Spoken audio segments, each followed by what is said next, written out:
What's up, y'all? Happy Saturday morning rant. This might be the last rant of the year. I can't do the math. I think it's the last rant of the year.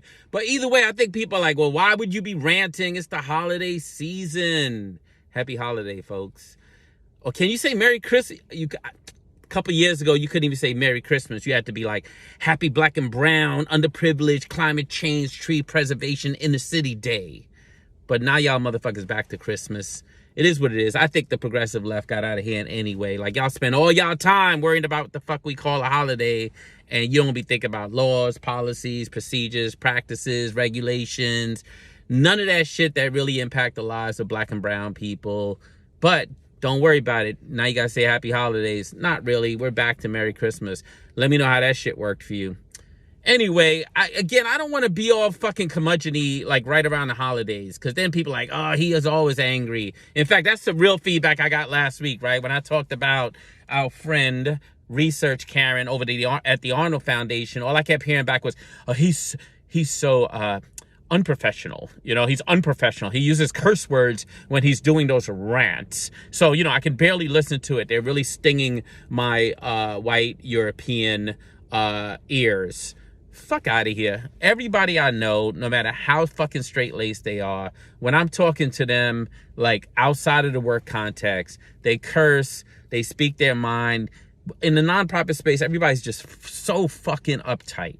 So fucking uptight. Like, get over yourselves. Like, heal, do your circles, do whatever you gotta do, but I'ma just be me. And trying to, like, butcher me into fucking being who you want me to be. I had a woman last week tell me, oh, I miss the old Glenn. You know, you used to wear suits and you used to be so acceptable and so less angry. And I was like, what the fuck is you talking to, first of all? Second of all, less angry. Like, I have the right to be angry, and I was angry the whole time back then. I just didn't have enough fucking resources to tell you how angry I was. And she was like, don't make it look like I'm racist. I have had a black husband for 15 years. Great. Blocked. No better way to convince me that you're fucking racist by convincing me that you married to a black person. Hello? Like, what the hell does that even mean? Anyway, here's what I want to talk about nonprofits. So I'm going to try my best to not just be angry so that some of the straight and narrow, middle of the road Europeans, especially the folks in D.C., a lot of this came from folks in D.C., I hear, you know, straight-laced, working for the federal government. Like, people who used to be advocates, activists, organizers, researchers who now work for the federal government. And a bunch of others, like, you know, people who worked in buttoned-up situations like academia where they expect me to wear a suit. I even put on my little dressy coat today for y'all. I'm still rocking a hoodie, but I put on this so y'all can feel better about this message. But I want to talk about nonprofits that got it right this year. I want to talk about at least one nonprofit and one story. I got a client. They serve, anyway, I'm not going to tell you who they serve because y'all be trying to figure out who the fuck my clients are. But they serve people, and these people got into an argument. An argument led to a fight, and a fight led to somebody getting cut. And of course, they had to, like, get all these people out of the program because people got hurt, because staff got scared. And then they were, like, initially, like, you know, doing what you would expect. Like, they went to HR. Everybody know HR is the police. So the police was like, you need to get rid of them. You need to get them far away from you, keep them away from each other. Like, you know, make sure you protect yourself against liability. That's the thing about nonprofit we don't talk about. Everybody's fucking scared of liability, and everybody is on the take for a quick fucking come up. Like, can I get $50,000 because this person I'm accusing this person of something. I'm accusing them after the fact. In fact, in this case, somebody accused somebody of fucking sexual harassment after they got caught pulling out a box cutter and hurting someone. Anyway, so this nonprofit, they were all going down the road of the police, HR telling them what to do. And then at one point, the executive director just hit the brakes and was like, we're an organization that believes that people can get it wrong and turn around and get it right. And I was like, fuck yes. And then I was like, keep going. In my head, I was just like, keep going. And she was like, no, we need to get some folks up in here to help us do some healing. We need to get some folks up in here to tighten up our security measures. We need to get some folks up in here to remind people that folks can get it wrong and can still be restored. Yes, they can be held accountable, but they can be restored. Like, if we don't fucking do it, who else will? Because that's the way you expect Department of Correction to respond. That's the way you expect Department of Education to respond. That's the way you expect any of these government agencies, any of these institutions that people of color find themselves interacting with to respond. That's the way you expect most nonprofits to respond. That's the way you expect philanthropy to respond. Everybody is loving restorative justice, loving second chances, loving equity, loving diversity, loving inclusion until a motherfucker fucks up. Then it's like hammer.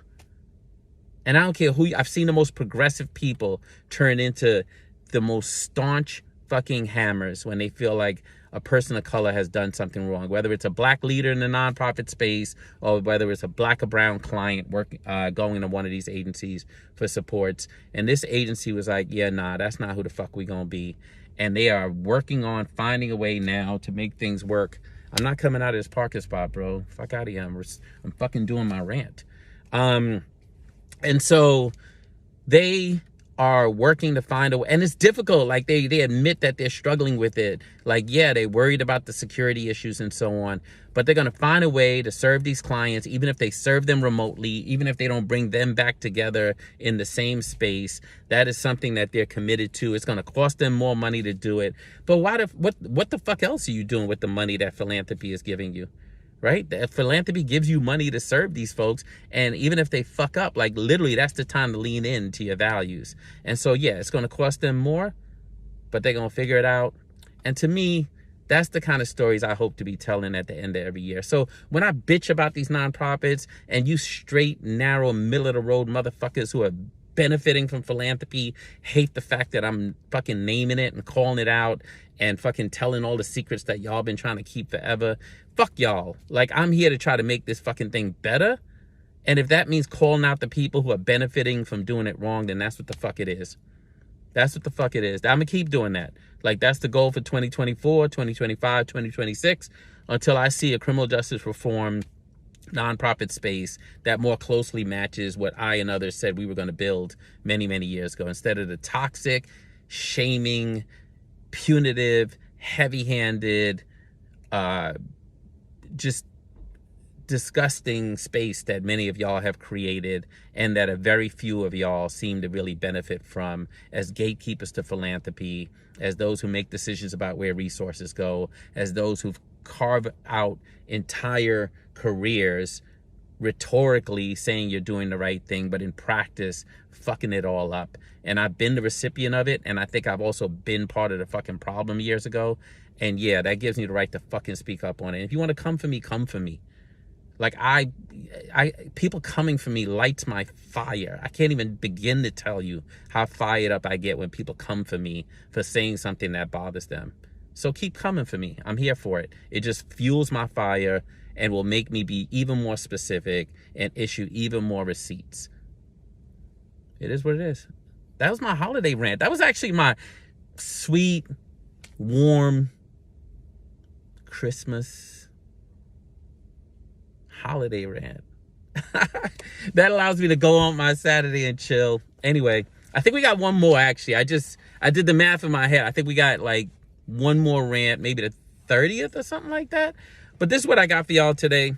I hope it was worth your listen. I appreciate y'all that keep coming back. I appreciate y'all that slide into my DMs and give me receipts and show me exactly what's happening in this space so I have content for these rants. I really, really do appreciate y'all. I understand that y'all are under pressure and it's hard to do this shit publicly. But if you could just click like, just a little like, at least to show, like, you know, I'm with you, G. I'm with you. Because I'm telling you, like, I've been in shit before where I thought people was rolling with me, and it turns out those were the motherfuckers trying to get me out of the way. It's all those motherfuckers who ain't never built nothing that's trying to take shit away from people who build shit. And I've built a lot of shit, and I've had a lot of y'all motherfuckers come and try to take it. So a little like, just to show y'all rolling with me. In the meantime, enjoy your weekend, and don't let nobody steal your rainbow. Peace.